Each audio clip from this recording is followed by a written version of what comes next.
Om Jnana Timirandhasya Jnananjana Shalakaya Chakshuran Militam Yena Tasmai Shri Gurave Namaha. Satyaloka planet, progressing further to the real Satya of the spiritual world. The topmost planet in this material world is also called Brahmaloka. That which is great, that which is all expansive, that which is spiritual by nature. Becoming that which is of Brahma, the engineer of this universe. And this is describing how the devotional yogi, having reached there, goes further. Yesterday I was describing the description of Satyaloka in relation to the spiritual world, how it appears in many ways it's very similar to the condition of the spiritual world. There's no fear, there's no death. There's no death, there's no rebirth. The pangs of material existence do not exist, but still one has to go further. Why is that? If you're already in such a nice place, then why go further? Because Brahma Bhuvanaloka Punaravartino Arjuna. Even Brahmaloka is destroyed at the time of the dissolution of the universe. It will not remain. Even though it seems as if life there is permanent, but that also will be destroyed. And although it's described in this series of verses and purports that the person who goes to Satyaloka, generally they progress beyond that to the spiritual world, because these the topmost planetary systems in the universe are meant for that. They're meant for further progression and to attain the topmost spiritual perfection, going back home, back to Godhead. In that way, they're differentiated from the heavenly planets. The heavenly planets, they're simply meant for enjoyment. Whereas the topmost planetary systems above the heavenly planetary system, Janaloka, Tapaloka, Maharloka, and Satyaloka, 4 planetary systems above the Swargaloka, they can also be achieved by good karma, but it's not exactly the karma kanda process which takes one to these planets. It's usually those who are followers of the jnana kanda who go there. And they're not exactly places of material enjoyment, although there is very good facility for material enjoyment there, but the atmosphere of the people there is not one of material enjoyment. It's just like sometimes you read descriptions of ashrams of rishis, and they're very beautiful and full with ponds, with lotuses and nice birds. But even though the atmosphere is very nice, they haven't taken that position for sense enjoyment. So they're engaged in austerities, actually. Austerities, you may say, well, why are you performing austerities? Go to the higher planets. But then if you go to the higher planets on the strength of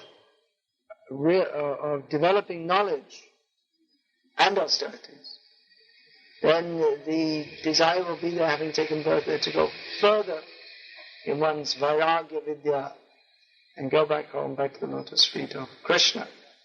In other words, someone who takes birth there doesn't get stuck there. They go to generally they make progress and go to the spiritual world.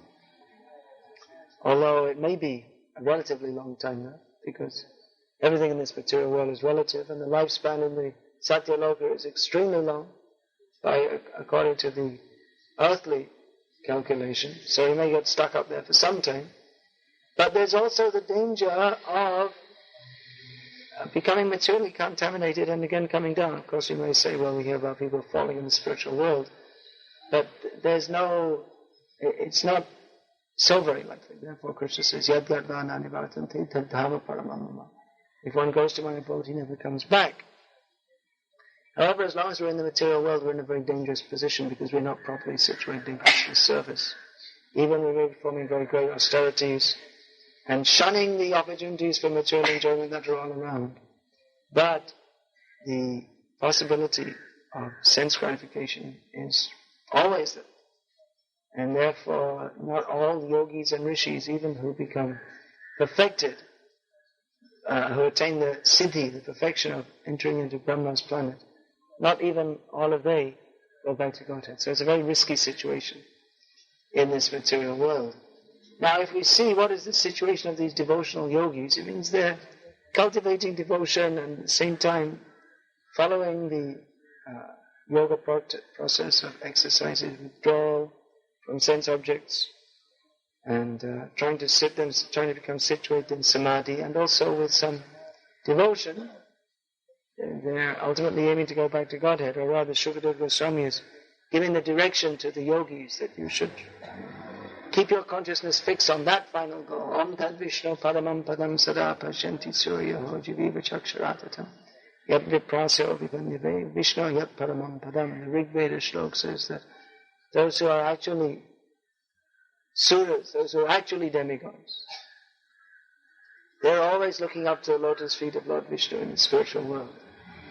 There are so many things to see in this material world, but they like to see the feet of Vishnu in this material world, and their ultimate aim is to go to the spiritual world to be with Krishna, which Krishna also wants to take us back. That's why he comes and speaks Bhagavad-gita, and in Bhagavad-gita he several times says that the goal of life is to come to me, and if you try to come to me, I'll help you. So we have a very great need to enter into that eternal kingdom of God. Bhakti Saraswati Thakur used to stress this point a lot. He would say, our real need is to enter the kingdom of God, using these terms, Shreyas and Prayas, immediate fulfillment of desires, and some austerities or suffering undertaken so that in future we may enjoy better. So he would point out that Jignasu Shreya Uttama, that verse where he's quoting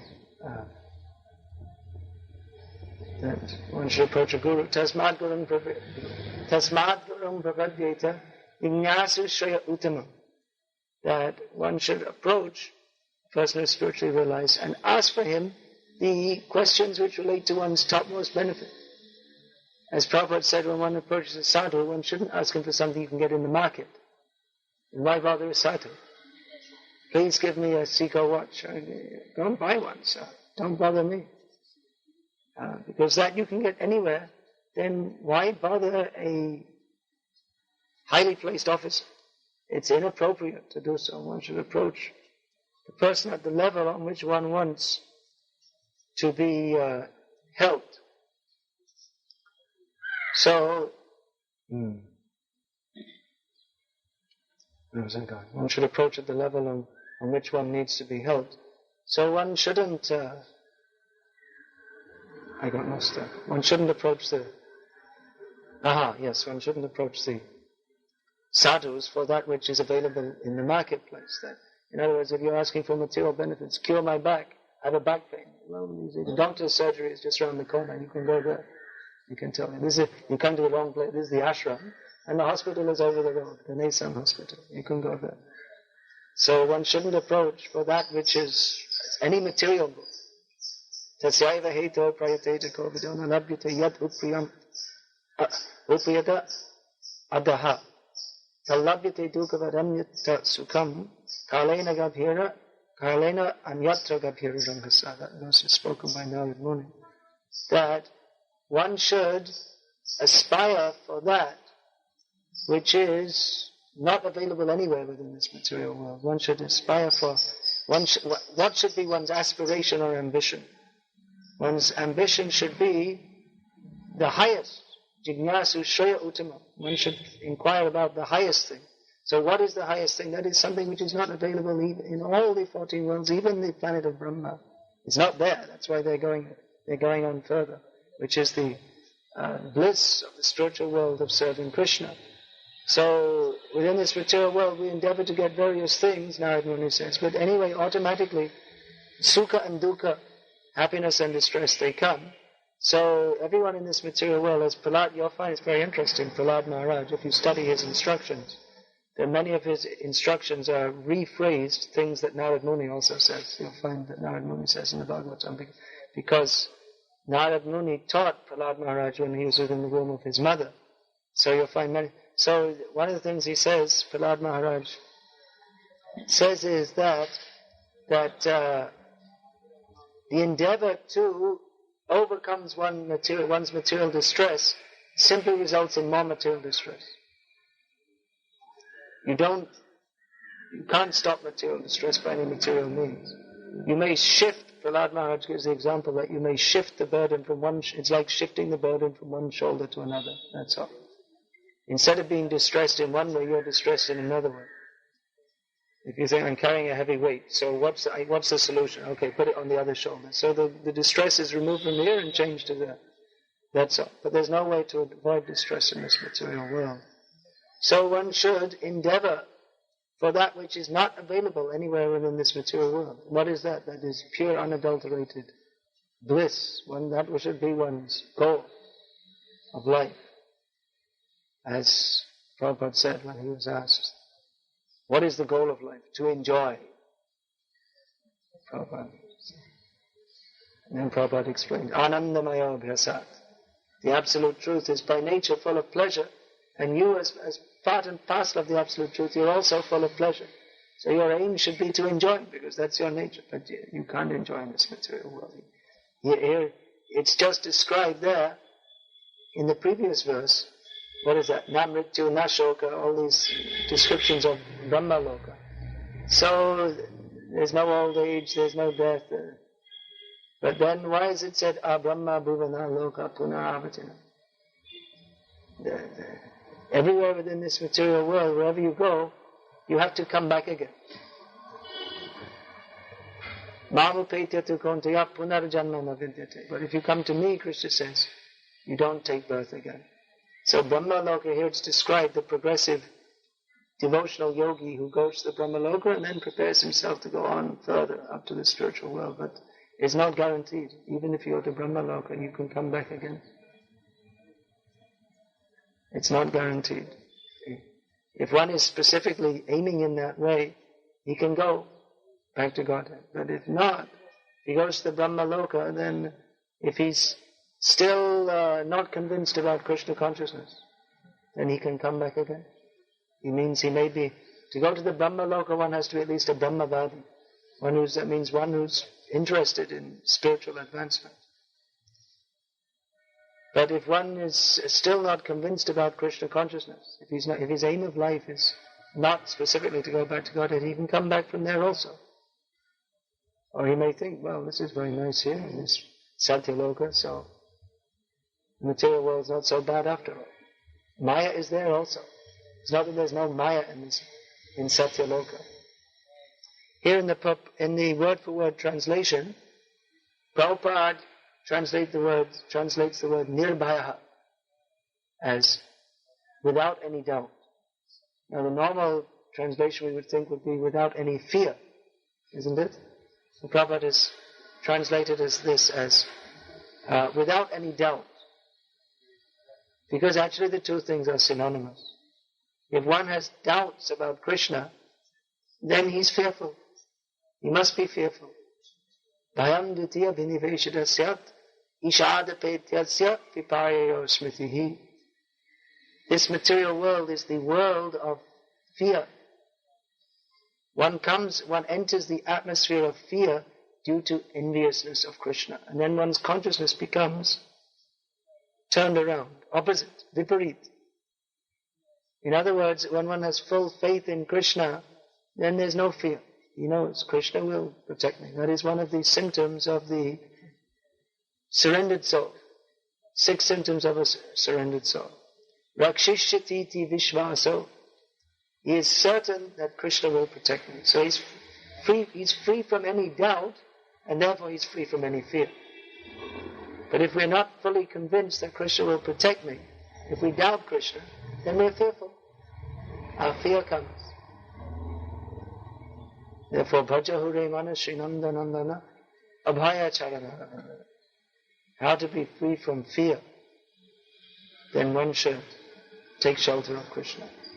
You see, people are very fearful. You have some locks on their doors, and big bolts and latches and guns in their homes. Not in this country so much, and not anywhere in Bihar more. Guns in their homes, and people are fearful. They're afraid any time someone may come and steal all my money or attack me. Or even on a less gross level, people are afraid that they'll say bad things about me. They're afraid. Or they're afraid if I don't have a big car and a big house and all these, and people will joke about me. The students in the college, I think, if I don't have the latest pair of jeans, then the others will laugh at me. So everyone is fearful. But a devotee, he's convinced of Krishna, therefore he's not fearful. Therefore a devotee, he lives according to Krishna's standard and he doesn't care what others think. You see, Prabhupada, from the very beginning, he came to the Western countries and he was dressed in the way that Krishna wanted him to be dressed, and taking the kind of food that Krishna liked to eat, he would take as prasadam, and speaking what Krishna wanted him to speak. And everything he did, and the way he dressed, and everything he did was completely opposite to the American way of life.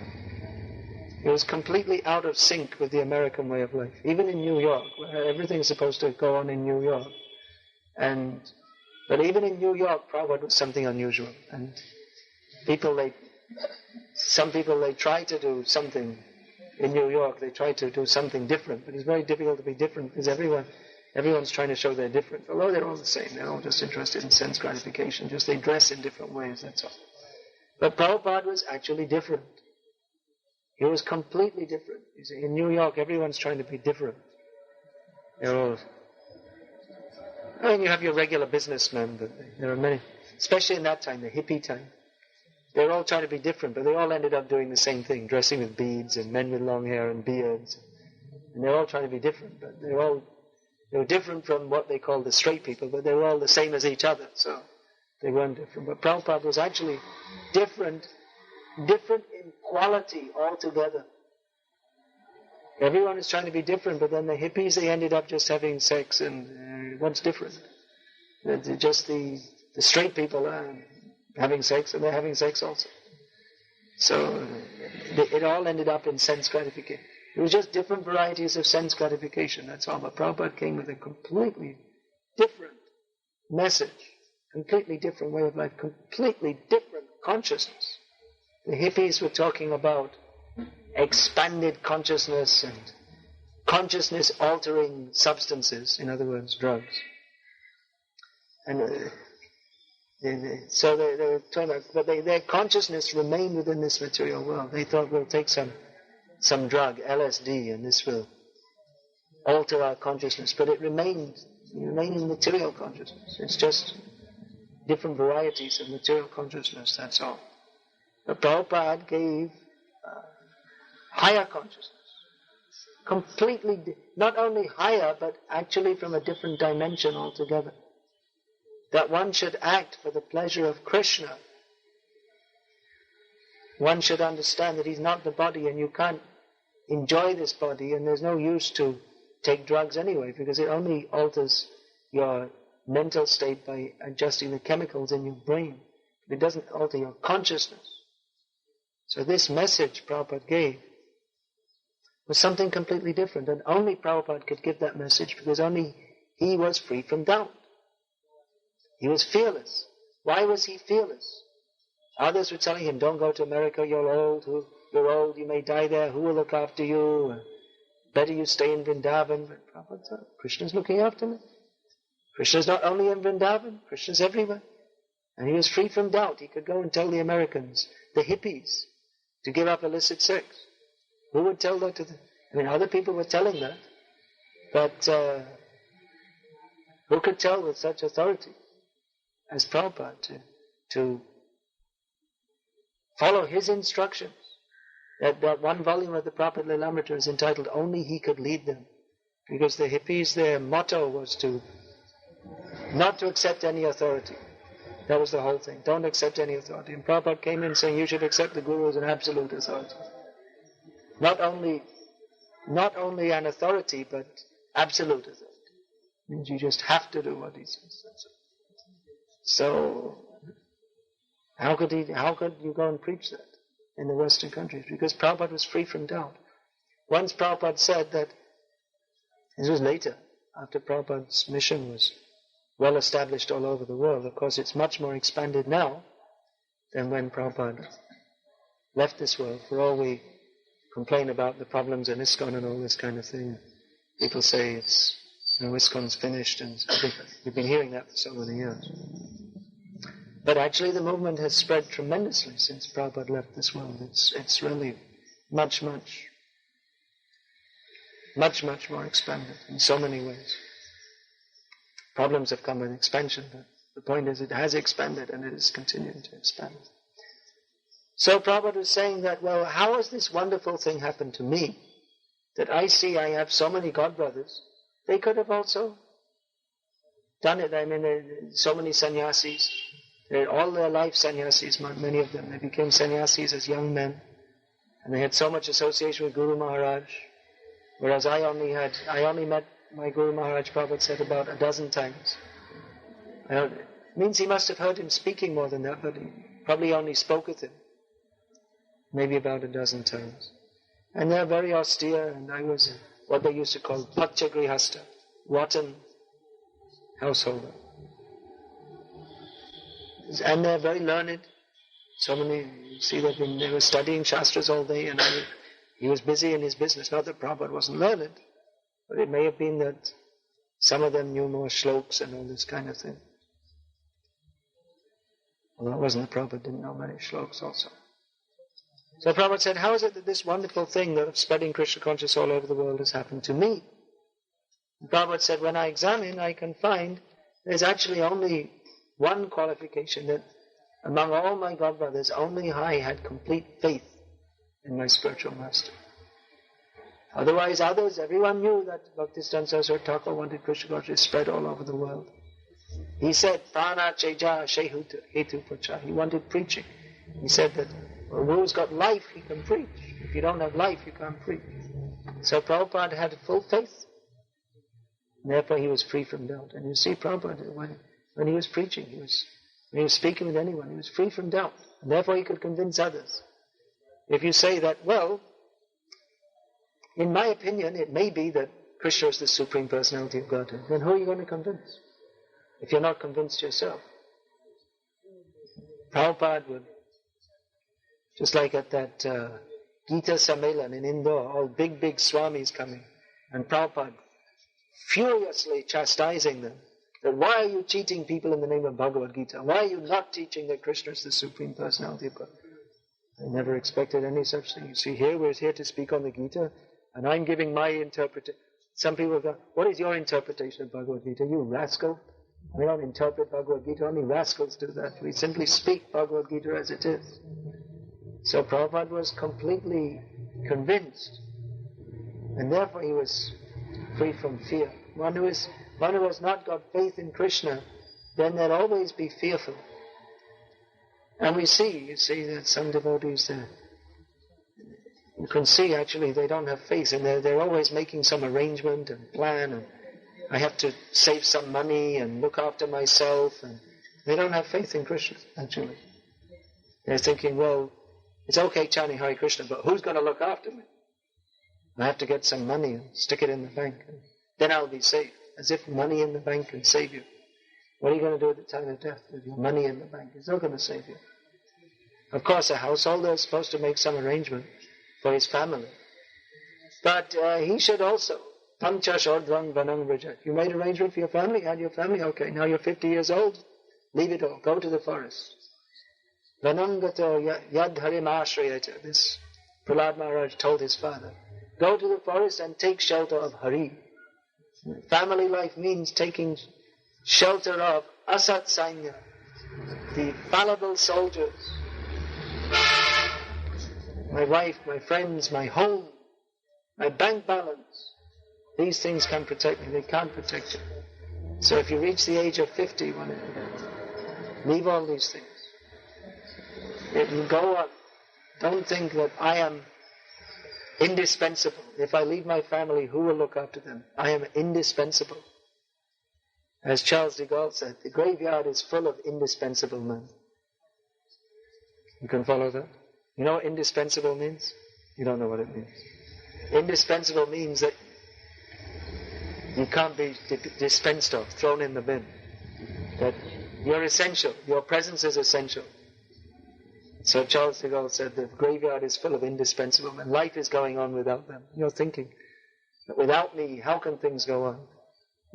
William Pitt, the elder or the younger one? I think the younger. I learned this at school. One of the prime ministers of England was purported, his famous last words were, "My country, how I leave my country." He was thinking, without me, how he's thinking our country is in such a bad mess. It was in such a bad mess even in those days. So he was thinking that, how will it go on without me? And of course it went on without him, and it's still going on. It's still a mess, and it's going on. So, like that, people are thinking, well, what about my family? If I leave them, how will they survive? That's one kind of thinking. And the other kind of thinking, well, if I leave, how will I survive? But one is advised to be fearless. That is the quality of a sannyasi. For abhayam, he should be fearless. Abhayam sattva sangshodhya. Prabhupada explained that these qualities of the divine qualities, the first set of qualities given by Krishna in Bhagavad-gita, abhayam sattva sangshodhya, jnana yoga vyavastiti. These are the qualities. Sannyasi should be fearless, situated in reality, and in jnana yoga, should be cultivating knowledge of the absolute truth. So one should cultivate fearlessness by leaving home and depending on Krishna.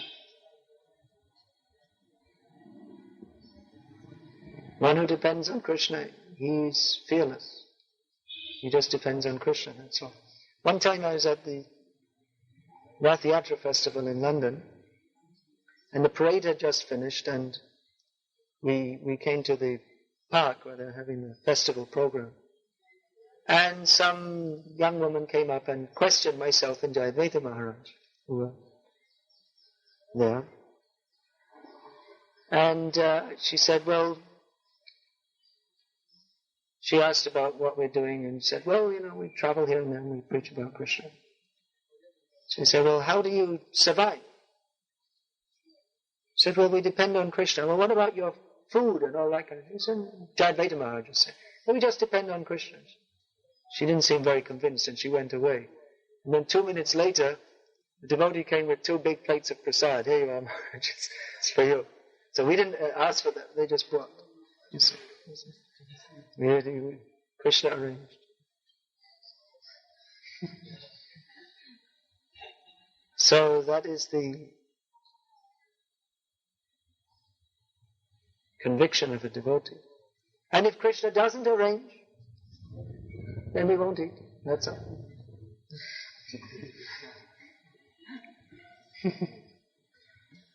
Of course, there's a measure of pragmatism has to be employed also. Just like when Prabhupada was in Vrindavan, he was living in Vrindavan alone, he would cook for himself every day.